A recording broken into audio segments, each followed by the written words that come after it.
Welcome to the video lecture series on data communications and networking. Myself, Jasir MP, Assistant Professor, MES College, Marampalli. Today, we'll continue our discussion on data and signals. In the previous lecture, we have discussed analog signals and how analog signals are used to represent information. Information can also be represented by a digital signal. For example, a 1 can be encoded as a positive voltage and a 0 as a zero voltage. A digital signal can also have more than two levels. In this case, we can send more than one bit for each level. Topics discussed in this section are bit rate, bit length, digital signal as a composite analog signal, baseband and bandpass transmission, and transmission impairments. Now, let's have a look at the figure. It shows two digital signals, one with two signal levels and the other with four signal levels. In the first case, a positive voltage is used to represent 1 and a zero voltage is used to represent 0. The channel is assumed to send 8 bits in 1 second, which means the bit rate is 8 bits per second. The second one, figure B, shows a digital signal with four signal levels. Level 1 is representing 0, 0 and level 4 is representing 1, 1. The channel is assumed to send 16 bits in 1 second, which makes the bit rate of this channel as 16 bits. Now, imagine a digital signal has 8 levels. How many bits are needed per level? We can calculate the number of bits by using the formula number of bits per level is equal to log 2 of total number of levels, which is in this case is 8. So the answer becomes 3. Each signal level is represented by 3 bits. The bit rate is the transmission of number of bits per second, and we have baud rate, which is defined as the number of signal units per second. Let's consider another example. We need to download text documents at a rate of 100 pages per second. What is the required bitrate of the channel? Consider each page is an average of 24 lines with 80 characters in each line. If we assume that one character requires 8 bits, then the bitrate is 100 into 24 into 80 into 8, which is equal to 1.636 megabits per second. Another example, consider a digitized voice channel, which is made by digitizing a 4 kHz bandwidth analog voice signal. We need to sample the signal at twice the highest frequency, which means 2 samples per hertz, and each sample requires 8 bits. What is the required bit rate?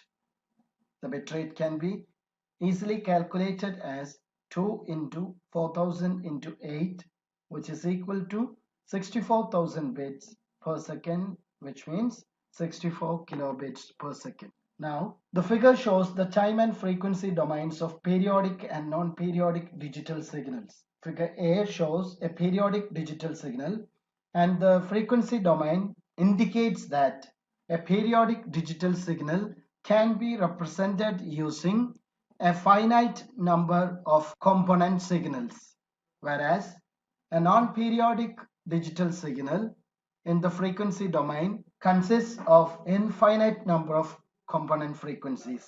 Baseband and bandpass transmission. Baseband transmission sends the information signal as it is without any modulation. That means without shifting the frequency, without using any carrier frequency to shift the frequency, while passband transmission shifts the signal to be transmitted in frequency to a higher frequency and then transmit the signal, where at the receiver end the signal is shifted back to its original frequency. In baseband transmission, we simply have a transmission medium and we directly send the digital signal to the destination. A digital signal is a composite analog signal with an infinite bandwidth, as we have discussed which means we need very high bandwidth low pass channels in order to carry out baseband transmission. Figure A shows a low pass channel with a wide bandwidth and figure B shows a low pass channel with a narrow bandwidth. The figure shows the original input signal which is created in the input signal bandwidth, which is having components of 0 to infinity, and the wide bandwidth channel has to fit this digital signal into the bandwidth of the medium, which is f1 and f2. Therefore, at the destination we will have an approximation of the original input signal as shown in the third part of the figure. Baseband transition of a digital signal preserves the shape of the digital signal, but we need to have an infinite or very wide bandwidth for that. Now let's have a look at the rough approximation of a digital signal using the first harmonic for the worst case. You can see the bit rate is n and 000 is represented as an analog frequency of 0 with a phase shift of 180 degree. 001 is represented as an analog frequency of n by 4 with a phase shift of 180.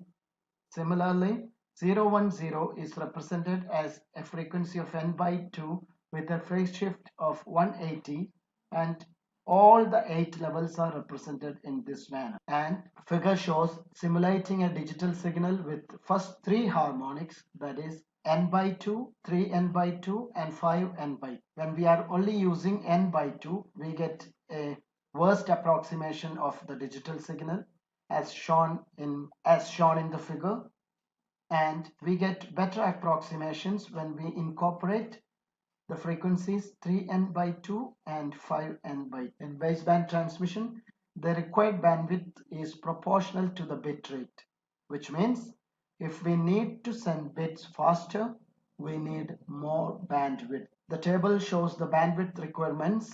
If the bit rate is 1 kilobits per second and we are only using harmonic 1, then the bandwidth will be 500 Hertz. And if the bit rate is 1 kilobit per second and we use the harmonics 1 and 3, then the required bit rate would be 1.5 kilohertz.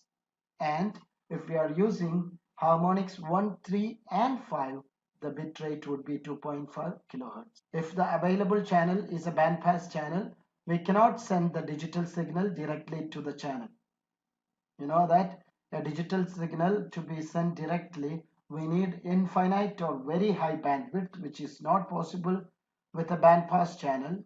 Bandpass channel will always have a restriction to the bandwidth. So we need to convert the digital signal to an analog signal before transmission. So at the center, the input digital signal is converted using an analog converter, and the analog signal will be transmitted to through the bandpass channel, which is received at the destination, and it is converted using an analog to digital converter into the digital format again. The internet connection using telephone lines and modem are a classic example of this type of communication. Transmission impairment. We know that the signals travel through transmission media, which are not perfect. This imperfection causes signal impairment. This means the signal at the beginning of the medium is not the same as the signal at the end of the medium. What is sent is not what is received. There are 3 causes of impairment as attenuation, distortion, and noise. We discuss attenuation, distortion, and noise in this topic. The three main causes of impairment are attenuation, distortion, and noise. Attenuation. Attenuation means loss of energy. The strength of signal decreases with increasing distance, which causes loss of energy in overcoming the resistance of the medium. So we need to insert amplifiers at required points in order to maintain the energy level of the signal intact. And the noise, the strength of the signal is measured in decibels. Distortion. Distortion means the change in the shape of the signal. This is generally seen in composite signals with different frequencies. Each frequency component has its own propagation speed traveling through a medium. Every component arrives at different time which leads to delay distortion.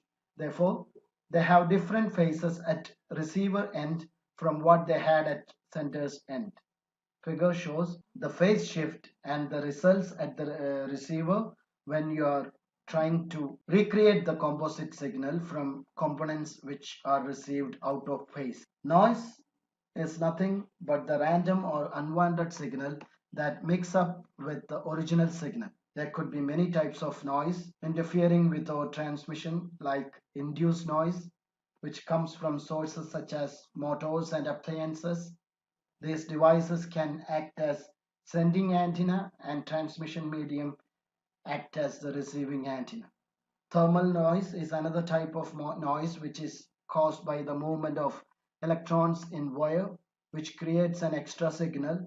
Crosstalk noise is when one wire affects the other wire, and occasionally there could also be impulse noises which comes as a result of lightning or contact with power lines. So these sort of impairments can cause your data transmission adversely, so we should have adequate steps to prevent that. One important issue in networking is the performance of the network. In this section, we introduce terms that we need for future chapters: bandwidth, throughput, delay, and bandwidth delay product. In networking, we use the term bandwidth in two contexts. The first, bandwidth in hertz, refers to the range of frequencies in a composite signal or the range of frequencies that a channel can pass. The second, bandwidth in bits per second, refers to the speed of bit transmission in a channel or link. Now, imagine the bandwidth is 1 bit per second, which means 1 bit can be sent in a second. And the delay in the transmission medium is 5 seconds, which means the bandwidth delay product is 5 bits. The figure clearly shows that after 1 second, 1 bit is in the medium, and the medium has a delay of 5 seconds, which means after the fifth bit, 5 bits can occupy the medium. So the bandwidth delay is 5, and another example shows the bandwidth is 5 bits per second and the delay is 5 seconds, which means at each second 5 bits can be occupying the medium, and after 5 seconds a total of 25 bits can occupy the medium. The bandwidth delay product defines the number of bits that can fill the link. Today we continued our discussion on analog and digital signals. We discussed digital signals in detail and the transmission impairments that can be caused while transmitting data between stations. Also, we discussed the concepts of bandwidth delay product, and also we discussed the concept of bandwidth delay product. Thank you.